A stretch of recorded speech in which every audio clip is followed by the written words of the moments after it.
Bonjour, merci beaucoup RNTV. Vous êtes là aujourd'hui en tant que sponsor et partenaire. Vous avez toujours accompagné Easy, le groupe Easy, particulièrement Easy Keur Massar, dans ses activités pédagogiques. Donc l'objectif de la journée aujourd'hui, c'est intégrer dans le calendrier académique de l'année. C'est dans le cadre des activités pédagogiques et aussi il y a une animation et ça regroupe l'ensemble des étudiants du groupe Easy. Comme vous le savez, Easy est au niveau national et aussi dans la sous-région. Donc on est au centre avec Easy Kaffrine, Easy Diourbel, Easy Kaolack. Nous sommes aussi au sud comme Sédhiou et Easy Ziguinchor. On est dans la sous-région. On est à Nouakchott, Nouadhibou. Et à Dakar, il y a Easy Siège, donc Easy Dakar. Il y a Easy Suptec. Il y a Easy Fass, centre de formation en entreprise. Il y a aussi Easy Keur Massar. Donc la journée culturelle, c'est une journée d'intégration, de communion qui rassemble l'ensemble de nos étudiants du groupe Easy. Pourquoi? Parce qu'ils sont dans des contrées différentes. Et ce n'est pas facile pour nos étudiants de se réunir. Sur ce, Easy a organisé 72 heures, donc jeudi, vendredi, samedi, pour permettre à ces étudiants-là de se rencontrer, de se connaître davantage, de faire un partage d'expériences, d'échanger par rapport au thème. Et le thème de cette année, c'est réussir au Sénégal, l'auto-emploi ou emploi salarié. Donc c'est un thème très intéressant parce qu'il y a beaucoup d'étudiants, ils croient que s'ils font la formation professionnelle, après ils doivent intégrer les entreprises. Après ils doivent avoir un emploi salarial. Et ce n'est pas ça l'objectif. La formation professionnelle et technique, nous formons les étudiants, soit il y a l'emploi salarial, mais nous les formons pour qu'ils puissent vraiment entreprendre, être autonomes, avoir leurs propres entreprises et avoir des bénéfices. C'est ça l'objectif de la formation. Donc ça, aujourd'hui, c'était un moment opportun pour qu'on explique vraiment à nos chers étudiants l'objet même de ce thème. Et ça a été bien développé par les panélistes. Au niveau du groupe Easy, toutes ces dispositions ont été prises en compte parce que nos étudiants sont dans des start-up, ils sont aussi incubés. Par rapport aux start-up, là on travaille particulièrement Easy Keur Massar, on travaille avec Given Project et actuellement nos étudiants sont en compétition pour qu'on puisse avoir le meilleur projet de chaque campus. Donc ces étudiants-là seront encadrés, accompagnés et aussi financés. Donc c'est ça l'objectif du start-up. Donc à part le start-up aussi, il y a nos étudiants qui sont incubés. Donc on a un centre d'incubateur aussi qui permet à nos étudiants, à nos meilleurs même étudiants d'avoir des projets, d'être accompagnés, d'avoir une entreprise même au niveau local, au niveau de Easy. Et ils sont encadrés par les professeurs pour leur permettre vraiment de travailler sur ces différents projets et de réussir et de rester chez eux. Voilà, c'est ça l'objectif même du centre d'incubation. Pour l'accompagnement de ces étudiants dans l'entrepreneuriat, moi je lance vraiment un appel à l'État, particulièrement au président de la République, pour que dans le cadre de sa politique d'employabilité des jeunes, qu'il aide vraiment ces jeunes-là. Parce qu'ils sont dans de très bons instituts de formation, ils sont bien formés, mais ce qui leur manque le plus souvent, c'est l'encadrement. Tout jeune, si tu lui demandes s'il a un projet, s'il a une idée de projet, il te parle de son idée de projet. Mais ils veulent être encadrés. Certes, il y a des pas. L'État est en train d'y travailler avec Sénégal Service, le pôle emploi. Et là, je salue vraiment l'initiative du pôle emploi de Rufisque parce que nous dépendons directement de ce pôle emploi. Mais ça reste. Il y a beaucoup de choses. Donc, moi, ce que je demande, c'est que ces pôles emploi-là, ces jeunes-là, ces coordonnateurs techniques qui s'y connaissent dans ce domaine, de se déplacer de venir dans les différentes structures, de passer dans les différentes structures pour donner aux étudiants l'information. L'étudiant doit aller vers l'information, mais comme le plus souvent nos étudiants, des fois, ils ont des problèmes pour s'informer. Pourquoi pas? C'est le pôle emploi. Pourquoi pas le Sénégal Service ne se déplace pas vers ces différentes structures pour informer nos étudiants, pour les encadrer, les accompagner, pour qu'ils puissent mettre en place leur propre entreprise. Par rapport à la journée, je tiens à remercier vraiment nos sponsors, nos différents sponsors présents aujourd'hui pour nous accompagner pour le succès de ces 72 heures de journée culturelle. Donc là, je veux citer vraiment Given Project, ils sont là depuis le début. Il y a aussi Sénégal Service, je ne manquerai pas, parce qu'il y a ANPEJ, il y a le 3PFPT, le fonds de financement, il y a la DER, Délégation Entrepreneuriat Rapide. Donc pourquoi je félicite ces gens-là?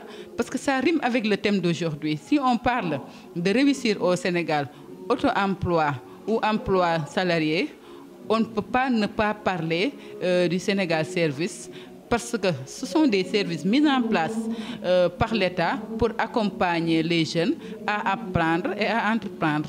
Voilà, donc je remercie tout le monde, sans oublier tous mes Javel. Ils sont là depuis le début et aujourd'hui ils ont joué le rôle de MC. RN TV aussi ils étaient là, je les remercie. Il y a aussi Mayoro de Artémisia. Donc à chaque fois, s'il y a une organisation au niveau des ISI, s'il y a une activité, ils sont là, ils sont présents parce qu'ils savent que nous tous, on a le même objectif. L'objectif des instituts de formation, c'est de former des gens, c'est de mettre à la disposition des entreprises une main-d'œuvre qualifiée, mettre à la disposition de ces entreprises-là des professionnels. Parce que si on parle de la jeunesse, s'il n'y a pas de jeunesse qualifiée, vraiment, je me demande où ira le Sénégal.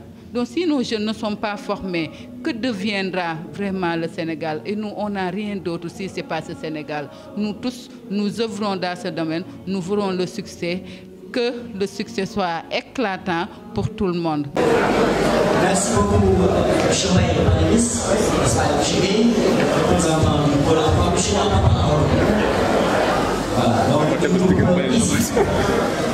donc, cher public, sans pour autant tarder, nous allons procéder, si vous voulez, donc, à la conférence au partage d'expérience. Il y a un thème. Comment réussir au Sénégal via l'emploi salarié ou l'auto-emploi.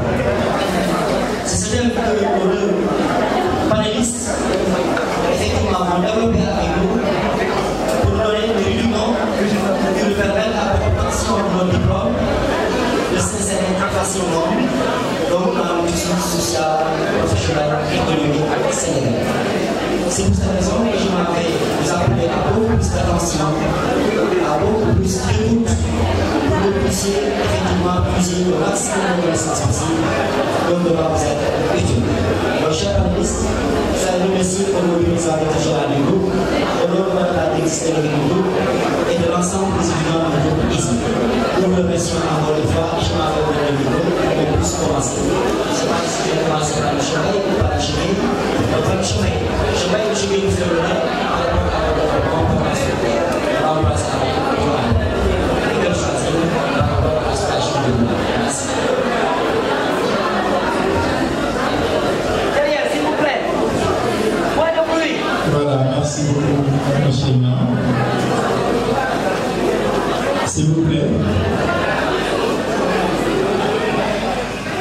Voilà. J'ai oublié aussi tantôt de saluer la présence de mon ami, frère, avec qui je partage beaucoup de choses aussi, du point de vue social, mais aussi du point de vue professionnel. Et aujourd'hui, au-delà d'être un ami, de devenir un jumeau, je chercherai ici présent. Merci beaucoup. Alors, aujourd'hui, nous avons réussi au Sénégal auto-emploi ou emploi salarié. Je pense que c'est un thème d'actualité qui intéresserait beaucoup ce public essentiellement composé d'étudiants et comme on dit souvent aussi, l'école de formation est l'antichambre de l'entreprise. Souvent quand on sort de l'école de formation, on entre dans le marché de l'emploi. Beaucoup de débats se posent aujourd'hui aussi concernant ce thème, l'insertion professionnelle des jeunes.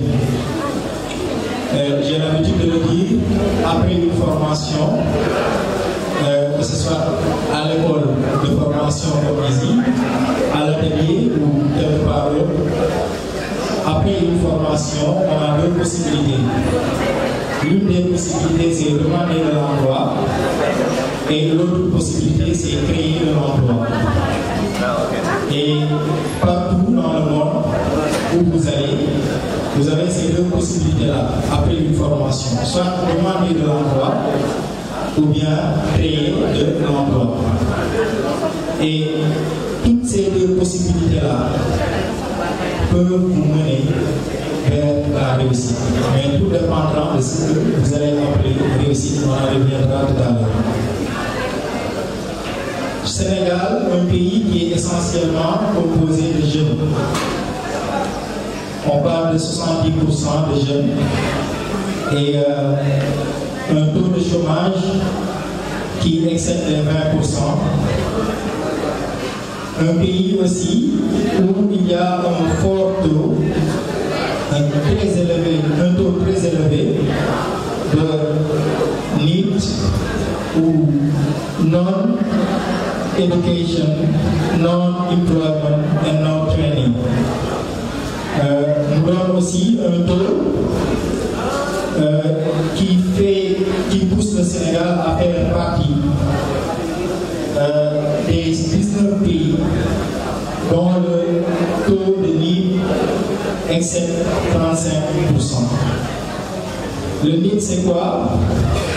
C'est dans la population, parmi les jeunes, il y en a qui n'ont pas été à l'école, il y en a qui n'ont pas de formation, il y en a aussi qui n'ont pas d'emploi. Et quand ces trois éléments-là se regroupent en une seule personne, cette personne-là fait partie du NEET. Et ce taux est très élevé en Afrique. À côté aussi de ces gens-là, il y a d'autres qui sortent d'écoles de formation comme ici, je l'ai dit tantôt, et il y en a aussi qui sortent d'écoles de formation qui sont plus focus sur l'aspect métier. Et je pense que c'est en vogue aujourd'hui. Beaucoup d'écoles sont en train de voir le jour. Et c'est des écoles qui donnent des certifications sur des métiers. Beaucoup d'évolutions aussi, on les a remarquées au Sénégal depuis 2 décennies. On a vu que du point de vue étatique, il y a beaucoup d'efforts qui ont été faits par les différents gouvernements qui ont eu à passer. Beaucoup d'agences qui ont été créées afin de résoudre un problème. Parce qu'on a compris qu'il y a un réel problème en matière de politique d'emploi des jeunes, un réel problème qui fait ressortir le principe selon lequel au Sénégal, on n'a pas réellement des mécanismes qui permettent d'accompagner de bout en bout dans la recherche d'emploi, c'est-à-dire à travers les conseils, à travers l'orientation, à travers la rédaction de plans de carrière, la rédaction de projets professionnels professionnels ou même le financement des projets des jeunes. Donc la plupart des politiques, c'est des politiques qui accompagnent partiellement les demandeurs d'emploi. À côté aussi du demandeur d'emploi, il y a ce qu'on appelle le jeune entrepreneur. Parce qu'il y en a beaucoup qui font recours à l'entrepreneuriat parce que tout simplement, ils n'ont pas pu trouver l'emploi de leur rêve. D'où la question, la fameuse question de l'adéquation, formation et emploi offert. Souvent, il y en a qui disent formation, adéquation, formation et emploi. Chaque formation répond à une problématique d'emploi. Mais ici, on parle d'adéquation, formation, emploi offert par le marché. Le marché sénégalais est aujourd'hui, le marché de l'emploi sénégalais est aujourd'hui en grande partie contrôlé par le secteur privé. Avant les années 2000, dans nos quartiers, souvent, c'est ce qui travaillait et il y avait de très jolies maisons, il y avait des voitures, il y avait une protection sociale. Généralement, c'était des gens qui travaillaient dans la fonction publique. Mais aujourd'hui, avec l'essor du secteur public, alors, on les écoute là, ou bien donc aujourd'hui, avec l'essor du secteur privé, on a vu que le marché de l'emploi est contrôlé en grande partie par le secteur privé. L'État n'arrive plus à recruter, mais ce n'est pas la vocation première de l'État en matière de politique d'emploi. Mais c'est de créer un environnement qui va permettre aux entrepreneurs de créer des entreprises qui vont non seulement créer de la valeur, mais aussi permettre aussi de recruter le maximum de personnes possibles, de créer des emplois. Nous en reviendrons tout à l'heure. De l'autre côté aussi, il y a la précarité de l'emploi, c'est-à-dire le sous-emploi. On a compris aussi que ce secteur privé-là dont on parlait tout à l'heure emploie un peu moins de la moitié de la population active qui est dans le secteur formel.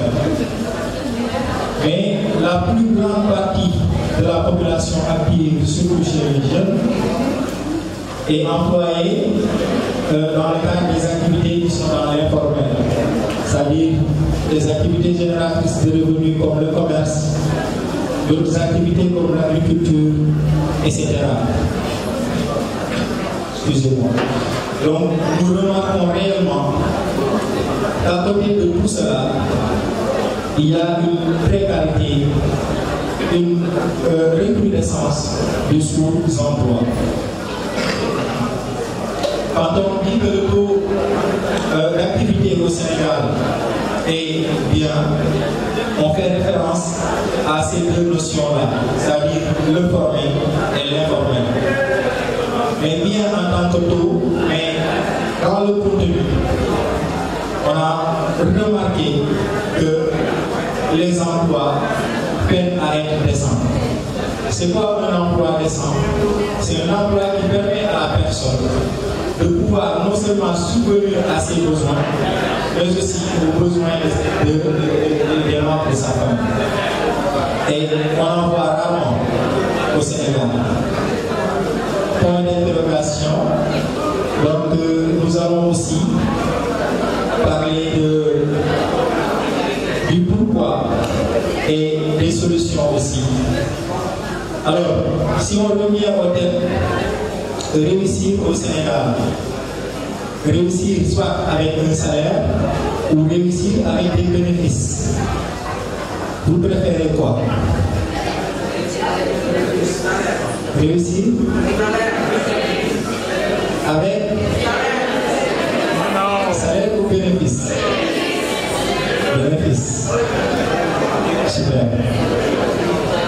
a beaucoup qui pensent qu'on ne peut pas réussir avec un salaire. Si, tout dépend de ce que nous avons réussi, n'est-ce pas? On a vu qu'il y a des gens qui parviennent, qui ne sont pas des entrepreneurs, qui ne dépendent que de leur salaire, mais qui parviennent à réussir. Mais c'est quelles personnes en fait? Ils font quoi exactement? Ils travaillent où exactement? Au Sénégal, il y a des salaires de millions, hein? N'est-ce pas? Il y a des salaires de millions. Surtout les gens qui sont dans les ONG, les gens qui sont dans les institutions internationales, etc. Et les hauts cadres, ils ont de très bons salaires. Et ces gens-là ne sont pas forcément des entrepreneurs. Donc, évitez les gens qui vous disent que le salaire n'est pas bon. Parce que le salaire est un excellent moyen pour déclencher un business. Donc, quand les soi-disant coachs viennent vous dire que ne demandez pas de l'emploi, ne les écoutez pas. Je vais vous dire pourquoi. Vous savez, on parle beaucoup de l'entrepreneuriat, mais tout le monde ne peut pas être entrepreneur. Et on ne devient pas entrepreneur du jour au lendemain. L'entrepreneuriat, c'est avant tout des ressources. Ok? C'est avant tout des ressources. Des ressources à la fois financières.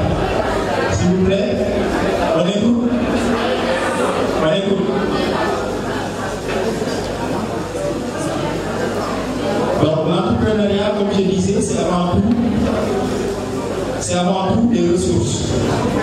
Des ressources à la fois financières, mais aussi des compétences qui sont inhérentes à la personne.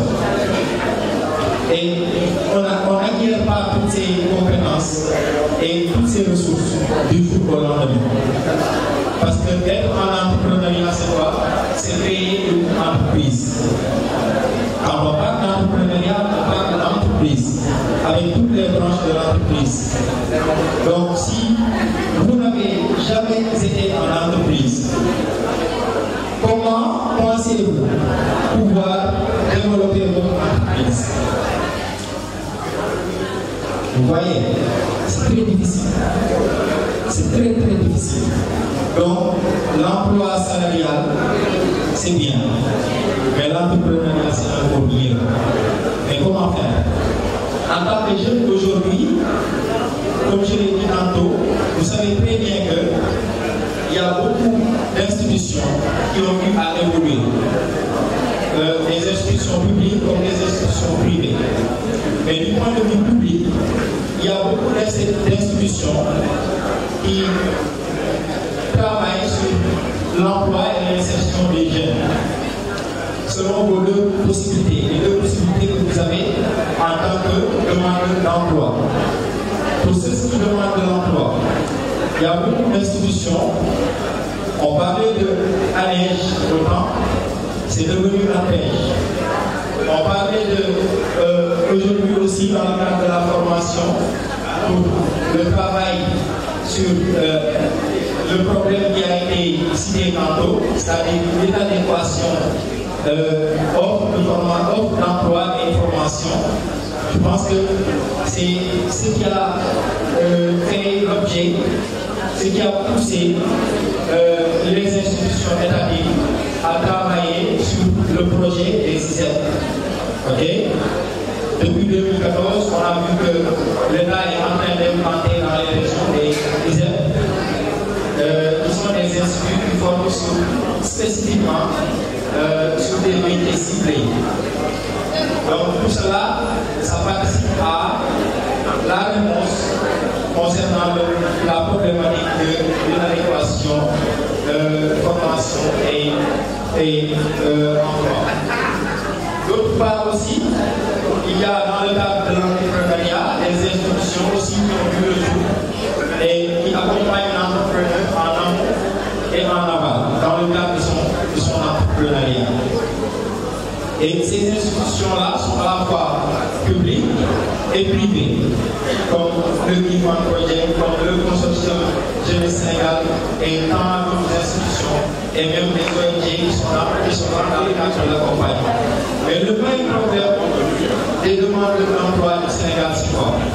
C'est que souvent, ils n'ont pas l'information, mais aussi ils ne vont pas vers l'information.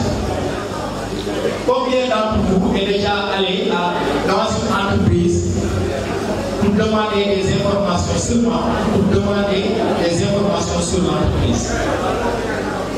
Est-ce que quelqu'un ici est allé dans une entreprise tout simplement pour savoir ce que l'entreprise fait? On a une main là-bas et qui d'autre? Il n'y en a pas. Qui veut un emploi ici? Qui est à la recherche d'un emploi ici? Qui est à la recherche d'un emploi? Même si vous ne levez pas la main, je sais que tous vous êtes à la recherche d'un emploi. Il y en a qui cherchent un emploi meilleur que l'emploi qu'ils ont actuellement, n'est-ce pas? Donc, en tant que chercheur d'emploi, il faut savoir aussi que les entreprises sont des unités économiques. Et une unité économique est là pour la création de richesse. En tant qu'entrepreneur, aujourd'hui par exemple, je prends l'exemple du groupe ici. On a beaucoup de professeurs au Sénégal, mais ici ne recrute pas n'importe quel professeur. Pourquoi? Si ici recrutez n'importe quel professeur, est-ce que vous serez ici? Non. Donc, ici a l'obligation de faire une sélection par rapport à toutes les demandes que le groupe reçoit. C'est-à-dire prendre les meilleurs, n'est-ce pas? Mais aussi par rapport à l'autre personnel qui est là, c'est-à-dire les femmes de charge ou bien les hommes de charge, les gardiens, etc., les techniciens, etc. Ici aussi, ne recrute pas n'importe qui. Pourquoi? Parce que ici a besoin de faire des résultats, tant du point de vue pédagogique, mais aussi du point de vue financier. Parce que c'est à travers l'aspect financier que ici parvient aussi à inscrire ses étudiants dans des programmes comme ça, mais aussi à améliorer les infrastructures pour mettre à l'aise ses étudiants et rémunérer son personnel. Alors, une entreprise comme ça, vous pensez qu'une entreprise comme ça va vous recruter parce que tout simplement vous avez de beaux yeux? Parce que tout simplement vous êtes désespéré? Mais non, il faut que les demandeurs d'emploi comprennent que le recrutement, ce n'est pas quelque chose qui est affectif. Toutes les organisations reposent sur deux piliers, les individus et les systèmes. Et quand on parle d'individus, on parle des ressources humaines. On a besoin de ressources humaines dans toutes les institutions pour pouvoir avoir des résultats. Parce qu'aujourd'hui, on est sur la gestion axée sur les résultats. Donc, le pourquoi je vous dis ça, c'est quoi?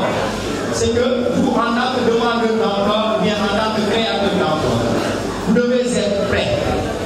Prêt psychologiquement, mais aussi prêt en matière de bagages. Ok? Il faut que vous soyez prêt.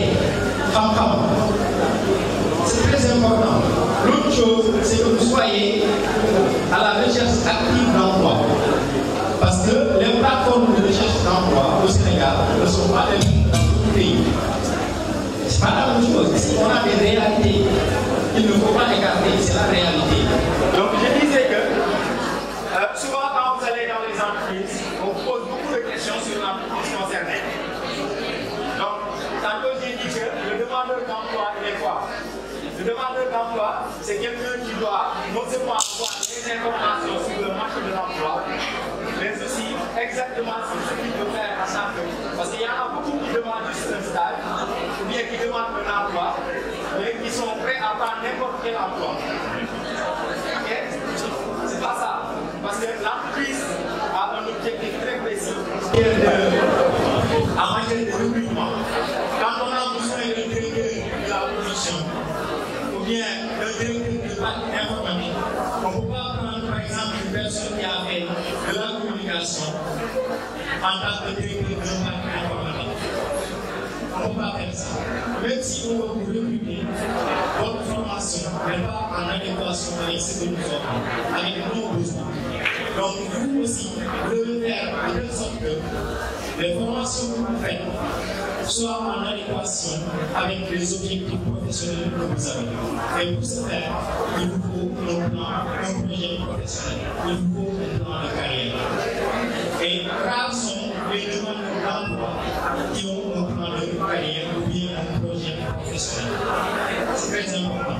L'autre chose, plus sérieusement nous est compté, c'est le domaine entrepreneurial. Aujourd'hui, nous avons vu que pas mal de jeunes sont en train de faire des activités génératrices de revenus qui souvent aboutissent aussi à la création d'entreprises. Mais comprenez aussi que ces deux personnes-là, celui qui a demandé de l'emploi et l'autre qui a créé de l'emploi, n'ont pas les mêmes impacts dans la société. Je vous dis le pourquoi. Par exemple, la personne qui n'a jamais entrepris, mais qui s'est contentée juste de son salaire.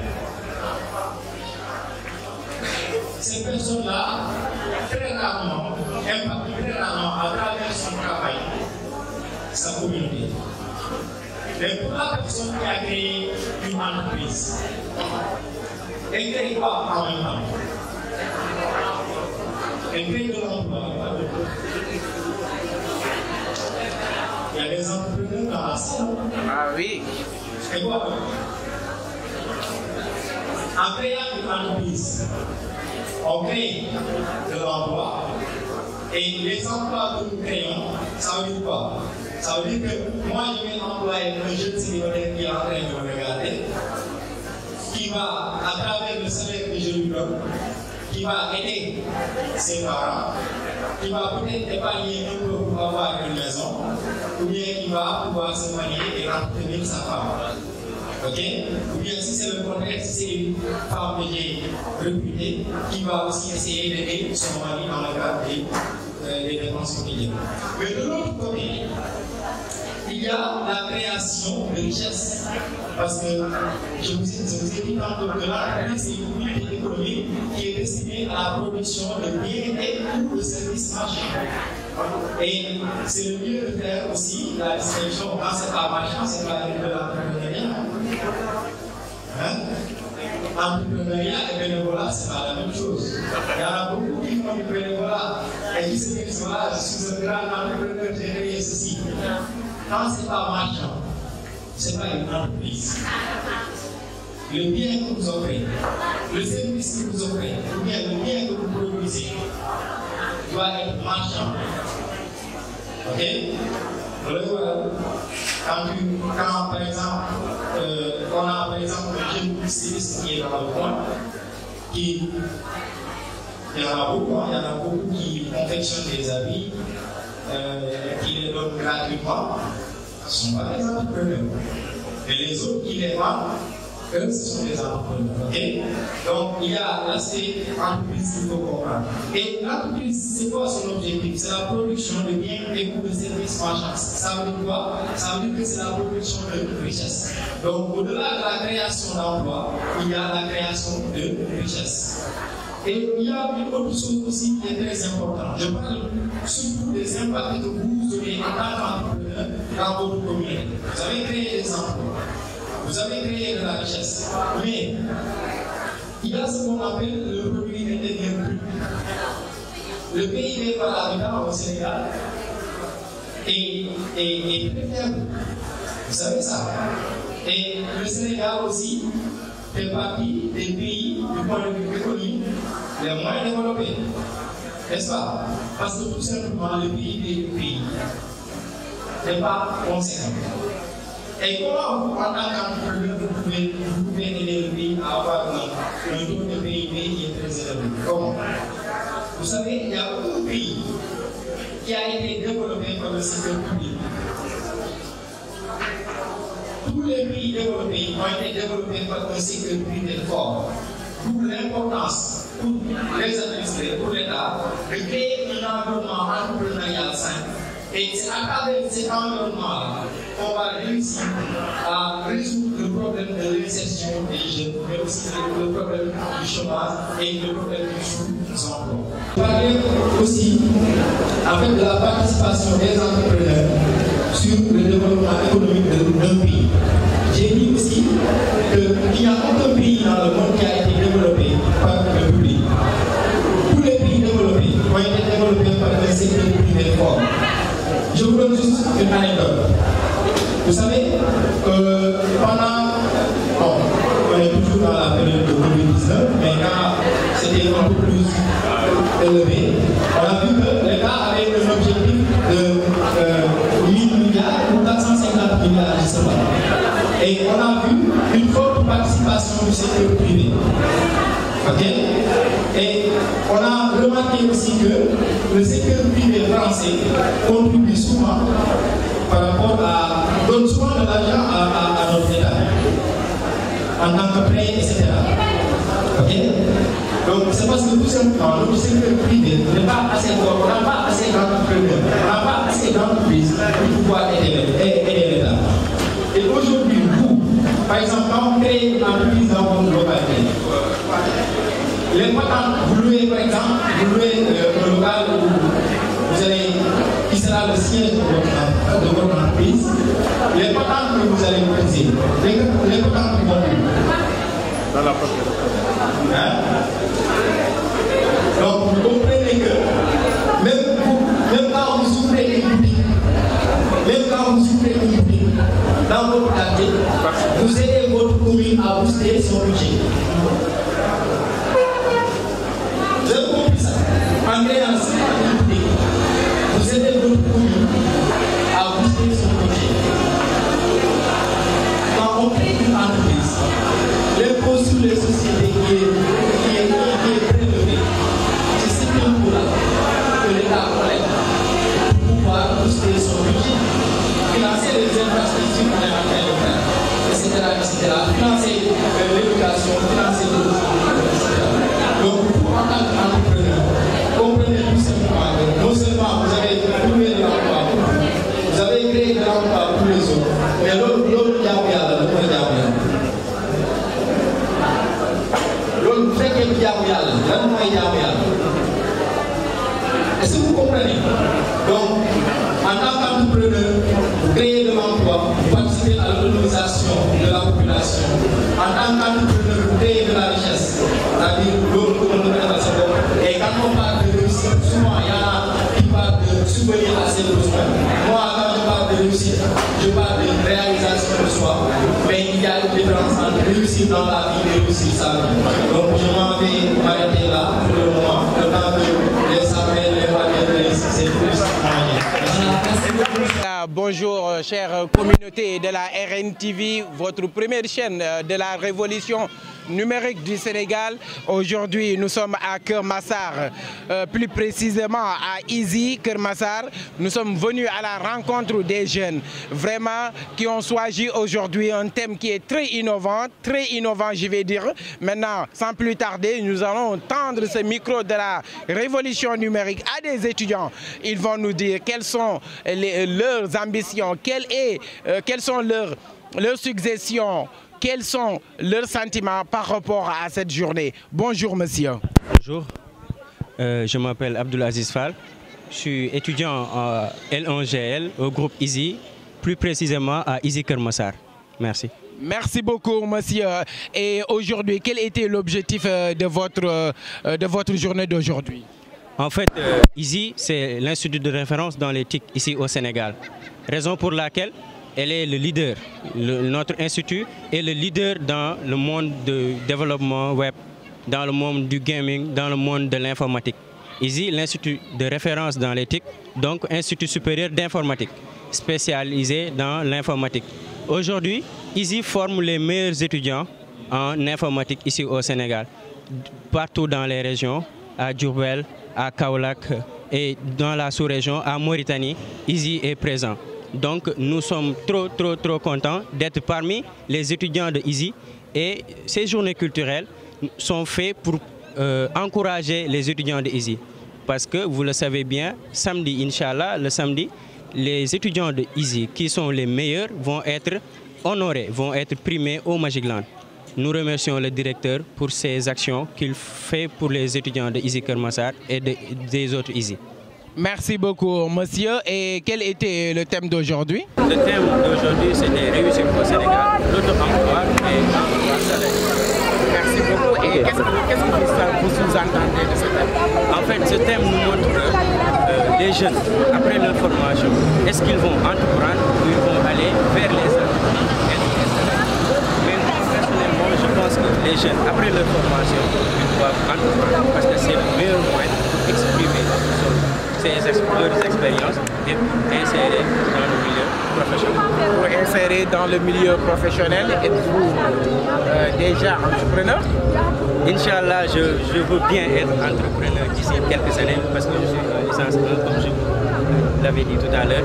Mais Inch'Allah, je veux être un grand développeur web d'ici quelques années. Avant de vous demander au de la fin, quelles sont les 3 qualités d'un bon entrepreneur? Un bon entrepreneur doit avoir des enfants. Il doit être élégant déjà. Après tout cela, il doit être ambitieux. Je vous remercie. La RNTV, merci beaucoup la RNTV. Nous sommes très ravis de vous recevoir ici à ISI Keur Massar. Et ici, c'est l'institut de référence dans l'éthique. Merci. Merci beaucoup. Comme vous l'avez vu, vous avez vu le jeune. Ce qu'il a dit, un bon entrepreneur doit être quelqu'un d'élégant, quelqu'un avec un peu du leadership, quelqu'un qui est très motivé et avoir des objectifs bien pointus. Donc merci beaucoup, chers internautes. Continuez à liker et à nous suivre sur la RNTV, votre première chaîne de la révolution numérique, la RNTV et par vous.